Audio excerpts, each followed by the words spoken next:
अस्सलाम वालेकुम, आप देख रहे हैं द हैदर रिफत शो और मैं हूं आपका होस्ट हैदर रिफत। आज जिन्हें मैंने अपने शो पे दावत दी, उनका नाम है Saba Bukhari. She is an actress. उन्होंने रिसेंटली काफ़ी डैमेजिंग एलिगेशंस लगाए हैं कि कास्टिंग काउच का इश्यू बहुत ज़्यादा प्रेवेलेंट है हमारी एंटरटेनमेंट इंडस्ट्री में, पाकिस्तान की एंटरटेनमेंट इंडस्ट्री में, और नेपोटिज्म के हवाले से भी इन्होंने बात की है। सो आए इनसे हम मुलाकात भी करते हैं, इनसे जानते हैं इनकी स्टोरी और इनके क्या एक्सपीरियंसेस रह चुके हैं कास्टिंग काउच और नेपोटिज्म के हवाले से। So thank you so much Saba for joining me. अच्छा, thank you Saba, for having me. Of जी। कोर्स। सबा, सबसे पहले आप मुझे ये बताएं, कास्टिंग काउच का इश्यू काफी ज्यादा हमारी इंडस्ट्री में रैम्पेंट है, काफी ज्यादा एग्जिस्ट करता है, लेकिन आपने वो कल्चर हुँ, साइंस को ब्रेक किया है। तो आप मुझे बताएं, हुँ। आपका एग्जैक्टली एक्सपीरियंस था क्या कास्टिंग काउच के हवाले से? बिल्कुल असल में मैं 2013 से इस फील्ड में मतलब मैंने स्टार्ट किया था और उस वक्त से अगर अब तक सोचा जाए तो ये काफी एक लंबा अरसा है।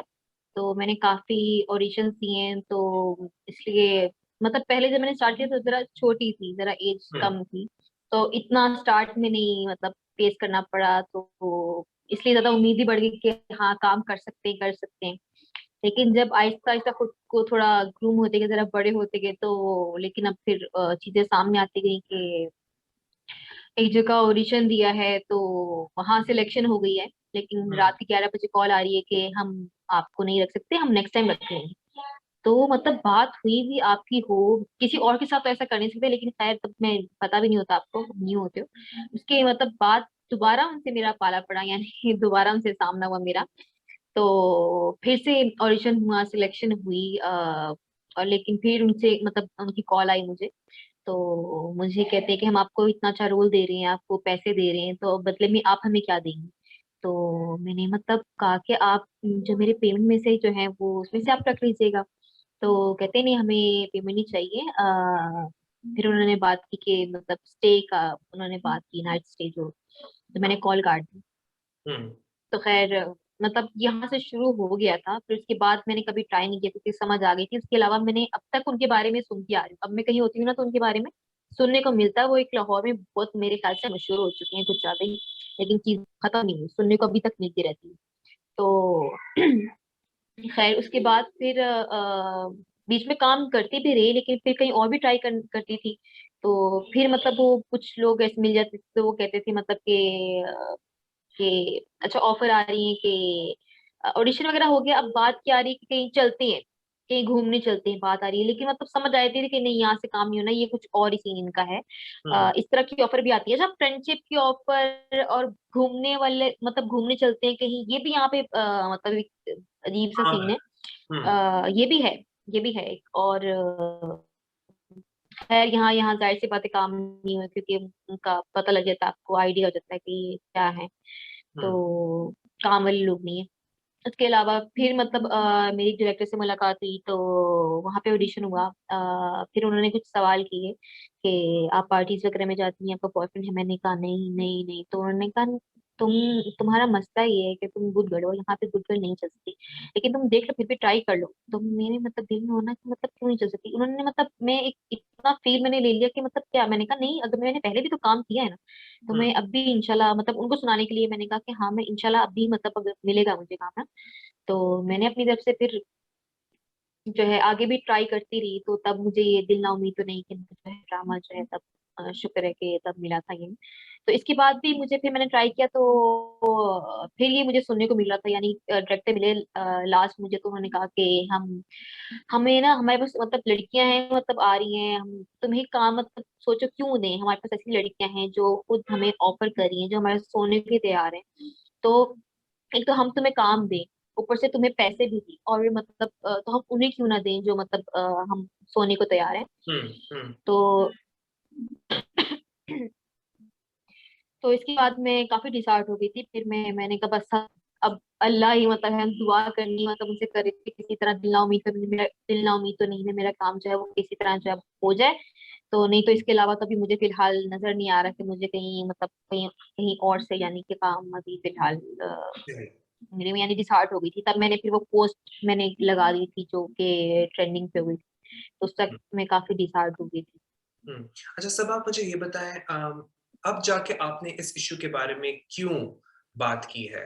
पहले अगर आपके साथ ही हो चुका था तो why did you hmm decide कि अब सही वक्त है बात करने के? हम्म क्योंकि मसला ये है ना कि पहले मैं जब कर रही थी काम, मतलब मैंने बताया कि तब मैं छोटी थी जब स्टार्ट किया था, तो हम्म तब इतना फेस नहीं करने को मिला ना। जब चीजें इतनी फेस करने को मिली नहीं, तो था कि ये तो मतलब आराम, मतलब कर लूंगी, मतलब इतना नहीं कोई इशू, बस बस बड़ी लिंक्स नहीं है तो बड़े करेक्टर नहीं मिलेगा, लेकिन काम जो है वो थोड़ा बहुत चलता रहेगा, यानी कि करेक्टर कुछ ना कुछ तो अब हो जाएगा। लेकिन लेकिन अब जो है वो, अब ज्यादा फेस करना पड़ रहा था, तो डिसहार्ट एक हो जाता है आर्टिस्ट, मतलब एक स्ट्रगलर होता है, मतलब कि अब ये क्या हो गया, अब मतलब अब क्या मैं नहीं चल सकती, तो जरा हम्म काफी डिसहार्ट हो गई थी। अच्छा सबा, आपको क्या ये नहीं फील होता, एक फियर सा आपके दिमाग में बैठा हुआ है कि अब क्योंकि आपने इन इश्यूज के बारे में बात की है, ऑल्दो आपने डायरेक्टर्स को कॉल आउट नहीं किया with regard to the allegations जो आप पुट फोर्थ कर रही हैं कास्टिंग काउच और नेपोटिज्म का, कास्टिंग आउट स्पेसिफिकली, तो अब आपके दिमाग में एक फियर सा नहीं बैठ गया कि अब मुझे शायद काम आगे को ना मिले?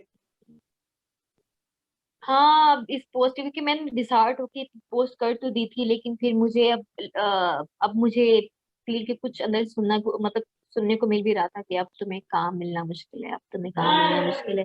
हम्म क्योंकि यहाँ मतलब तुमने इस तरह की बात ओपन कर दी है, तो अब लोग डरेंगे, मतलब अब तो नहीं वो काम देंगे, तो अब डर तो है, लेकिन फिर भी उम्मीद तो फिर रखता है ना, एक मतलब एक स्ट्रगल होता है, वो कभी उम्मीद नहीं छोड़ता, जिसका पैशन होता है ना, वो उम्मीद नहीं छोड़ सकता।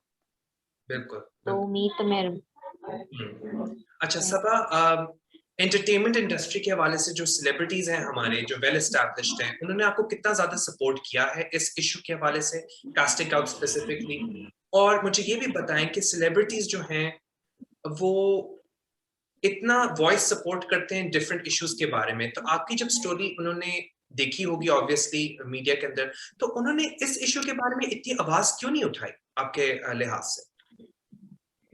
हाँ, कुछ लोगों ने मतलब उठाई थी, उन्होंने फील किया ये मेरे लिए बड़ी बात थी कि, लेकिन कुछ लोगों, ज्यादातर ज्यादातर लोगों ने इसलिए भी नहीं उठाई ना फील के, क्योंकि लोग यहाँ पे काने हैं, मतलब आप कह सकते हैं कि उनको पता है कि ये चीज है, शायद इससे भी ज्यादा है, तो वो फिर क्यों उठाएंगे। लेकिन और वैसे भी होता है ना कि मतलब यहाँ पे आजकल लोगों को होता है कि यार हम किसी को उठाएंगे तो कुछ फेम वेम वाला सीन कुछ यहाँ पे लोगों को होता है कि शायद इसके लिए भी कहीं, क्योंकि एक एक्टर को भी होता है कि सारी अटेंशन जरा इधर हमें ही मिले, तो या कोई बाहर का इशू हो रहा है तो उस पर आवाज भी उठाते हैं। लेकिन अगर फील्ड का कोई इंसान ऐसी बात करे जो कि उनको पता है कि हाँ ठीक है, ये तो है, चल रहा है, तो फिर अब सब बात फिर क्यों करेंगे। हम्म मैं फिर बात करूंगा कल्चर ऑफ साइलेंस के बारे में, जो कि लोग चुप रहते हैं और बात नहीं करते कि कास्टिंग काउच या नेपोटिज्म जैसे इश्यूज हैं, और नेपोटिज्म भी बहुत ज्यादा हम्म इंपॉर्टेंट इशू है, इस पे भी हम आएंगे, लेकिन आप पहले मुझे ये बताएं कि हम्म अगर कास्टिंग काउच एक प्रॉब्लम हमारी इंडस्ट्री में है, एंटरटेनमेंट इंडस्ट्री में स्पेसिफिकली, तो हम्म सेलिब्रिटीज ने माजी में उसके बारे में इतनी आवाज क्यों नहीं उठाई, क्यों नहीं बात की, अपने एक्सपीरियंसेस क्यों नहीं शेयर किए, क्यों कतराते हैं आपके व्यू में? क्योंकि काम करना है ना, उनको पता है कि हम फील्ड में रहना है, तो कोई फिर मतलब नहीं इस तरह आवाज उठाता, क्योंकि पता है हमें फिर खतरा हो जाएगा, फिर हमें काम नहीं मिलेगा। यही बात होती है अपने कैरियर को मतलब एक खतरे में डालने वाली बात है जो हम्म मैंने की है, जो एक कैरियर को खतरे में डालने वाली बात है, इसलिए कोई इस बात को नहीं उठाता है, नहीं उठाता है, चाह कर भी नहीं उठाते हैं। एक और बहुत ज्यादा इंपॉर्टेंट इश्यू है, उस पर भी आपने आवाज उठाई, जो कि नेपोटिज्म है, और नेपोटिज्म को जो लोग कहते हैं कि इंडस्ट्री में नहीं है, वो शायद उसी को ही ज्यादातर सपोर्ट करते हैं और उसी को ही ज्यादातर फैला रहे हैं। तो आप मुझे बताएं कि आपका एक्सपीरियंस क्या था नेपोटिज्म के साथ? अच्छा, पहले तो मैं बताना चाहूंगी कि जो लोग कहते हैं कि नहीं है, वो मेरे ख्याल से इसलिए भी कहते हैं क्योंकि उनके फ्रेंड्स वगैरह जो होते हैं वो, अब मेरे जिस तरह फ्रेंड्स वगैरह हैं, तो उनके सामने हम जानते भी हैं कि ये चीज है, लेकिन फिर भी उस पे हम नहीं आवाज उठा पाते, क्योंकि हमें पता है मतलब कि हमारे फ्रेंड्स वगैरह ही हैं, तो उनके सामने हम कहते हैं नहीं नहीं नहीं, ऐसा तो कुछ भी नहीं है। तो लेकिन ये है, बिल्कुल है, आप जितने भी मतलब और ये बहुत ज्यादा है। अच्छा, मुझे किसी ने पूछा कि मतलब कि ये वाकई में है नेपोटिज्म, और मैं हैरान हो रही थी कि बाहर के लोगों के वाकई में ये नहीं पता, कि मेरे लिए इतनी हैरानी की बात है कि ये इतनी ज्यादा, क्योंकि फील्ड के लोगों को तो पता है कि यहाँ पे बहुत ज्यादा है, बहुत ही ज्यादा, कि बस फैमिली फैमिली फैमिली है यहाँ पे, ठीक है। तो अगर किसी को, लोगों को पता नहीं है, लेकिन फैमिलीज फैमिलीज बहुत ज्यादा है कि अभी खुलती नहीं है, किसी किसी ने खोली नहीं होती कि हम उनके ये हमारे रिलेटिव वगैरह हैं, तो लेकिन बहुत ज्यादा है।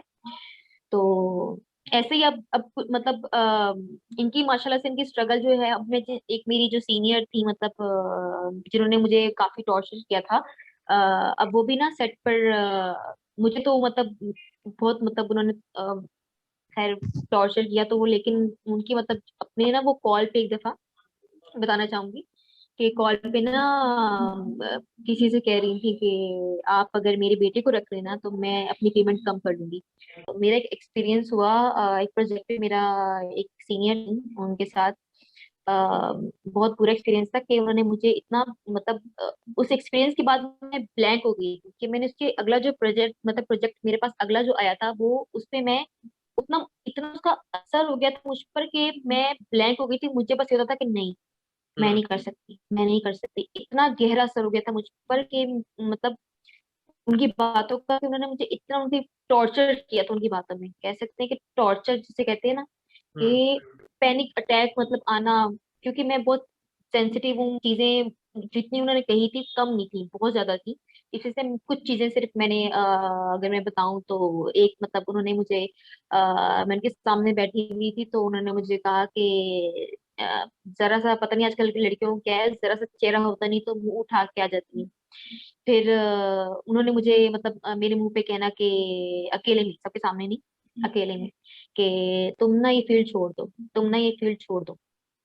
तो मुझे समझ नहीं आ रही थी, मैं अपनी तरफ से मतलब पूरी उनकी रिस्पेक्ट कर रही हूँ, मेरी सीनियर है, मैं अपनी तरफ से पूरी कोशिश कर रही हूँ कि मतलब मैं लिमिट में रहूँ अपनी चीजें, हर चीज लेकिन वो नहीं, मैं नहीं होती थी, यानी कि ठीक मतलब मेरे साथ नहीं बिहेव सही रखती थी। सबके सामने मतलब थोड़ा अलग होता था, लेकिन अब मेरे साथ कोई सीन है ना, कोई भी सीन अगर छोटा मोटा, तो कोशिश करते थे कि ना ही हो, कहते थे क्या बकवास है, क्या बकवास है, मतलब जो मेरे साथ होता था। तो उसके अलावा उन्होंने मतलब हम एक सीन हमारा हो रहा था जिसमें मैं थोड़ा पीछे खड़ी थी, वो आगे कैमरे की तरफ आगे थी। तो कह रही थी मतलब कि समझ नहीं आती, मतलब नई नई लड़कियों को लाके उन्हें पीछे खड़ा कर देते हैं, मतलब और हमें उनके सामने मतलब कैमरे का खड़ा करके भैंस मतलब दिखा रहे हैं उनके आगे। पंजाबी भी उन्होंने बोला था, पर वो पंजाबी जरा काफी कहती हैं। तो और उसके अलावा मेरा एक सीन था, काफी सीरियस सीन था, तो मेरा सीन हुआ, तो जैसे कट हुआ, तो उन्होंने बहुत जोर जोर से मतलब मजाक मतलब में कि अस्तगफिरुल्लाह अस्तगफिरुल्लाह अस्तगफिरुल्लाह, मतलब इस तरह उन्होंने काफी ज्यादा हंसती रही थी, मजाक मतलब उड़ाया ना, मतलब लेकिन मैंने कुछ भी नहीं, क्या कह सकता है एक स्ट्रगलर, कुछ भी नहीं कह सकता, ठीक है। तो सीनियर थी, तो लेकिन उनके साथ एक और सीनियर थी, तो उन्होंने मुझे बाद में मुझे कहा कि जब तक डायरेक्टर ना कहे ना कि सीन गलत है, तब तक तुमने जो है ना वो फील नहीं करना, यानी कि तो मैंने, तो मुझे हौसला हुआ कि हाँ ठीक हुँ, है, शुक्र है मतलब कि कोई तो है। तो इसके अलावा फिर अच्छा, हम एक आर्टिस्ट ना एक होता है कि हम लोगों के ना काम होते हैं, इसमें दो हिस्सों में होता है, एक हाफ कुछ टाइम के बाद होता है, तो जब कुछ टाइम के बाद हमने मिलना होता है, तो एक हम लोगों को ना एक बड़ी खुशी होती है कि इतनी देर बाद हम मिलने लगे दोबारा से ना। हुँ, तो मुझे याद है कि मैं पहला मतलब हम दोबारा से बैठे, मतलब पहला दिन था दूसरे स्पेल का। तो अभी वो आई हैं और मुझे देखते साथ उन्होंने कहा कि तुम अभी तक यहीं पर हो, मुझे तो लगा था कि तुम बड़ी स्टार बन गई होगी। तो मुझे मतलब इतना हुआ कि अभी भी मतलब मुझे लगा था कि मतलब शायद कि वो पहले जो इतना बिहेव करती थी, शायद कि वो अब ना करे, लेकिन नहीं। कि डायरेक्टर ने भी आपको थोड़ा-सा मिसट्रीट किया था, उसके बारे में भी ज़रा-सा बताएँ? बिल्कुल। अब ऐसा भी होता है, मतलब ऐसा भी एक्सपीरियंस एक हो चुका है कि अच्छा, एक मैंने प्रोजेक्ट किया था जिसमें हाफ डायरेक्टर कोई और थे और हाफ कोई और थे, हुँ, लेकिन जिनका नाम चला था ना, उनकी बात नहीं करी, जिनका नाम नहीं चला था मैं उनके बारे में बात करना करी हूँ कि उनके साथ मतलब मेरे, तो उन्होंने मुझे कहा कि जो तुम मतलब तुम्हें ना वो मतलब राजी नहीं हो रहे थे, तो मैंने तुम्हें रखवाया है क्योंकि तुम मुझे बहुत अच्छी लगी थी। तो मुझे ना फील हुआ कि मतलब क्या मतलब कि मैंने कहा अगर मतलब मैंने कहा अगर ऐसी बात है तो मैं मतलब मैं अभी चली जाती हूँ, मतलब क्योंकि मेरा पहला दिन था। तो उनकी बात ऐसी लगी थी, मैंने कहा मतलब कि मेरी टैलेंट मतलब इन्होंने इसलिए रखा, तो मैंने कहा मैं ठीक है, मैं चली जाती हूँ फिर ना, मैंने कहा मुझे कोई मसला नहीं है। तो उन्होंने कहा नहीं नहीं ऐसा कोई मसला नहीं है, नहीं नहीं नहीं नहीं, काम तुम टैलेंट भी है तो इसमें कोई नहीं नहीं ऐसी कोई बात नहीं है, मैं तुम्हें वैसे ही बता रहा हूँ। तो मैंने कहा ठीक है, अब ये बात हो गई। अब उनके साथ यकीन करें काम करना इतना मुश्किल था, इतना मुश्किल था कि हर वक्त डर लगा रहता था, मतलब कि अब मैं अब सीढ़ियों से नीचे उतरी हूँ तो मतलब वो बंदा मुझे कैच करने की मतलब कि किसी तरह ना मतलब कैच कर लूं मैं इसको, किसी तरह टच वगैरह कर लूं। तो मैं उनसे बच रहती थी, और मतलब बच रही थी क्योंकि मतलब उनका जो ना बहुत ही ज्यादा था, और वो डेयरिंग, इतने ज्यादा डेयरिंग भी इस मामले में थे, अपने ठरकीस में इतने ज्यादा थे कि हमें मतलब आर्टिस्ट सामने सीनियर एक बैठी हुई है, और मतलब मैं पूछ रही थी कि मैंने कहाँ बैठना है। तो मैंने उनसे पूछा ना डायरेक्टर से मैंने कहाँ बैठा, तो उन्होंने कहा कि ना कह रहे हैं मुझे इशारे से कि मेरे मतलब अपनी मतलब गोद में ना मतलब अपनी इशारा कर कहते हैं कि कहते हैं, इधर बैठ जाओ। तो मतलब सोचे कितना डेयरिंग है कि सामने अगर सीनियर बैठी हुई है उनके सामने भी वो इस तरह कह रहे हैं, तो सोचो वो मतलब कि किस तरह के डेयरिंग इंसान थे इस मामले में। तो उनके साथ एक बहुत बहुत मुश्किल एक्सपीरियंस था, लेकिन शुक्र है वो हाफ में मतलब उनके साथ था, उसके बाद फिर वो चले गए, तो उसके बाद हम्म। शुक्र मतलब हुई। खैर उन्होंने मुझे ऑफर की थी कि अगले प्रोजेक्ट में भी मतलब कि मैं एक प्रोजेक्ट कर रहा हूँ। उन्होंने बड़ी कोशिश की ना मुझे कि मैं किसी तरह उस प्रोजेक्ट में उनकी हिस्सा हो जाऊं, तो मैंने कहा नहीं, मैंने कहा जो यहाँ पे मुझे इतना मतलब किसी तरह कोशिश करें कि किसी तरह मैं यहाँ पे हाथ दे, तो फिर मैं इनकी ही दुनिया में चली जाऊं, जहाँ पे यहाँ पे तो चलो कुछ है मेरे कुछ सीनियर्स वगैरह जो मुझे प्रोटेक्ट मतलब कर सकते, तो उनकी ही इसकी दुनिया पता नहीं किस तरह का प्रोजेक्ट हो वो। तो मैंने फिर हरगिज जो है मतलब मैंने कहा नहीं। हम्म। सबा, पहली बात आपका बहुत ज़्यादा शुक्रिया, आप इस प्रोग्राम में आपने टाइम निकाला, आपने पार्टिसिपेट किया और आपने अपनी स्टोरी शेयर की। और दूसरी बात, यू आर वेरी ब्रेव माशाल्लाह, और इसी वजह से आई थिंक शायद हमारी इंडस्ट्री में ज़्यादा एक ओपन डायलॉग होगा इसके हवाले से, कास्टिंग काउच के हवाले से और नेपोटिज्म। कास्टिंग काउच ज़्यादा क्योंकि लोगों को ज़्यादा वो अफेक्ट करता है, स्पेशली खवातीन को। So thank you so much. Hmm. That is all for now. Stay tuned for more on my official YouTube channel and Facebook page. Until then, take care. Allah Hafiz.